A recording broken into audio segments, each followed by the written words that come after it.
Hello guys, good morning. এখন বাজে সকাল 6টা আর আমি রেডি হচ্ছি ঘুরতে যাওয়ার জন্য। ঘুরতে আমি কোথায় যাব আমি দিল্লি আর মানালি। তো এখন আমি রেডি হয়ে মা বাবাকে নমস্কার করে আমি বের হয়ে গেলাম। এখানে আমরা গাড়ির ওয়েট করছি, গাড়ি তো আসছে না। তারপরে গিয়ে চন্দ্র ফোন দিয়ে একটা উবের বুক করলো, তারপরে উবেরটা চলে আসলো। তারপর আমরা গাড়িতে বসে রওনা দিলাম স্টেশনের জন্য।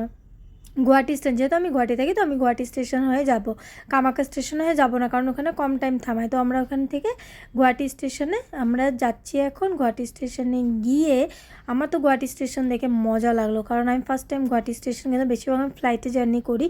তো গুয়াহাটি স্টেশনটা আমার বেশ ভালো লেগেছে। তারপর এখানে আমাদেরকে বাবা সি অফ করতে গিয়েছিলো, মানে বাবা আমাদেরকে ছাড়তে গিয়েছিলো। আর চন্দ্র, আমি, দেবাংশ আমরা তিনজনই একা যাব, মা বাবা যাবে না। তো আমরা এখানে সব কিছু দেখলাম, দেবাংশের সাথে আমি একটু গল্প টল্প করলাম। তারপর আমরা তিনজন মিলে আগে বাড়তে থাকলাম, মানে আমাদের ট্রেনের দিকে। তারপর ট্রেনের সামনে গিয়ে যখন আমি দেখি এতটা ভিড়, মাই গড! সব মহাকুম্ভের জন্য যাচ্ছে। আমি চন্দ্রকে দেখবো, চন্দ্র আমাদের ট্রেনটা কি ভিড় হয়ে যাবে নাকি? চন্দ্র বলে না আমাদেরটা হবে না, কারণ আমাদেরটা রাজধানী, তো এত হবে না। তো ঠিকই, এতটা ভিড় ছিল না, কিন্তু নর্মাল ট্রেনে বাপরে বাপ বহুত ভিড় ছিল। এখানে আমাদের খাওয়ার অর্ডার নিতে আসছে। তো এখানে বলে আমাদের বলে 800 রুপিসে তুমি 3 টাইম খাওয়া পাবে রাজধানীতে।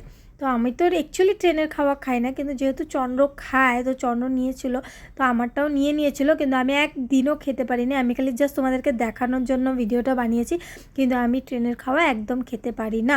এখানে চন্দ্র আমাদেরকে সরাইঘাট ব্রিজে ওঠার পর আমাকে কিছু জিনিস জিজ্ঞাসা করছিলো, যেটা আমি বলতে পারছিলাম না, কিন্তু আমাকে বুঝিয়ে দিল যে সরাইঘাট ব্রিজের মানেটা কি। তারপর আমি বুঝলাম যে ও আচ্ছা, উপর দিয়ে ট্রেন যায়, নিচ দিয়ে, উপর দিয়ে গাড়ি যায়, নিচ দিয়ে ট্রেন যায়, আচ্ছা। তারপর এখানে আমাদের চলে আসলো খাওয়া এখানে ছিল চা, ব্রেড, ডিম অমলেট, এগুলো জিনিস ছিল। তো এগুলা চন্দ্র আমাকে বললো যে তুমি দেখো এগুলা খাওয়া। তো আমি তো দেখে তো আমার চলো ঠিকই আছে, দেখতে তো ভালোই খাওয়াগুলো, কিন্তু এখন খাওয়া কেমনে যায় আমি ওটাই ভাবছি। তারপর চন্দ্র নিয়ে, ও সব জায়গায় অ্যাডজাস্ট করতে পারে, ও সব কিছু খেতে পারে, কিন্তু আমাকে তারপর বললো তুমিও খাও। আমি তারপর নিয়েছি, কিন্তু আমি খেতে পারি নাই জিনিসগুলো। তারপরে চন্দ্রকে আমি বলছি তুমি খাও, কিন্তু ও নিজে খেয়ে ওর নিজের শরীর খারাপ হয়ে গেছে।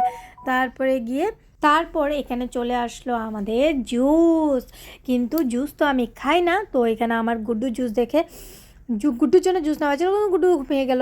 তো ঘুমিয়ে যাওয়ার জন্য জুসটা খেতে পারে নাই।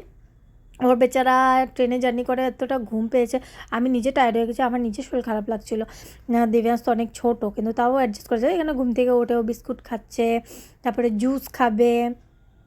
ওর মানে খুঁটিনাটি ছোটো মোটো জিনিস ওর খাওয়ার জন্য লাগে। যেহেতু মানে দেবাংশকে নিয়ে গেলাম, তো আমাদের বাবা অলরেডি সব কিছু বাজার করে দিয়েছিল, চিপস, চকলেট, মানে যত কিছু দেবাংশ খেতে ভালোবাসে বাবা সব কিছু কিনে দিয়েছিলো।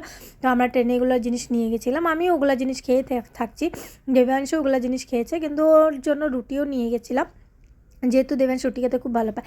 বাইরের যে নাজারাটা এতটা সুন্দর, মানে কি বলবো, আমি মানে আর রিলস না বানিয়ে থাকতে পারলাম না। এখানে একটা ছোটো আমি রিলসের ক্লিপও দিয়েছি, মানে এতটা সুন্দর বাইরের নাজারাটা। তারপর এখানে দেবাংশ, আমি খুব খেলছি। দেবাংশকে আমি আদর করছি, বাইরের দৃশ্য দেখাচ্ছি, আমরা দুজন খুব মস্তি করছি।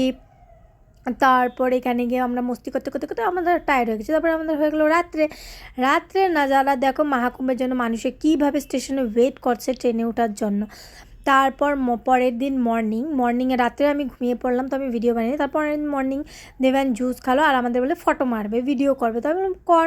ও ফটো মারলো, ভিডিও মারলো। এখানে আমার চেহারা দেখো ঘুম থেকে ওঠার পর কীরকম বিচ্ছিরি লাগছে, উপায় নেই, মেকআপ না থাকলে যা হয় মেয়েদের। তারপর এখানে আমরা দেবাংশ আমি একটু খেলুদেলু করলাম মর্নিং টাইমে। আর তারপর দেবাংশ এত হ্যাপি, বাপরে!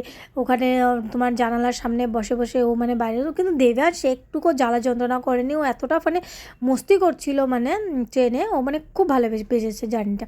আর পাপার সাথে এখানে ওর পাপার সাথে ও খেলছে, মানে বলছে পাপা আমাকে উপরে ওঠাও। চন্দ্র উঠাচ্ছে না, কাউ ভয় পাবে, অ্যাকচুয়ালি উপরে উঠতে ভয় পায়। তারপরে গিয়ে না পেরে তারপরে চন্দ্র একটু টাইমের জন্য ওকে উপরে উঠালো, কিন্তু উপরে ওঠার পর দেব্যাংশ আর উপরে বেশিরভাগ থাকতে পারে না, ওটার ক্লিপও আমি দিয়েছি, তোমরা এখানেই দেখতে পাবে। এই যে দেখো এখানে দেব্যাংশ উপরে উঠেছে কিন্তু ও থাকতে পারে, বাবা আমার পাপা নামা, তারপর আবার জলদি নামিয়ে দিয়েছে। তারপর এখানে আমাদের ট্রেনের জার্নিটা শেষ হয়ে গেল। এখানে একটু টাইমের জন্য যেহেতু আমার ট্রেন থামিয়েছিল, তো চন্দ্রপুট করে গিয়ে অন্য একটা ট্রেনের ভিডিও করে নিয়ে এসেছিলো, এই কম্পিটিশান কোন ট্রেন আগে যায় কম্পিটিশান হচ্ছিল।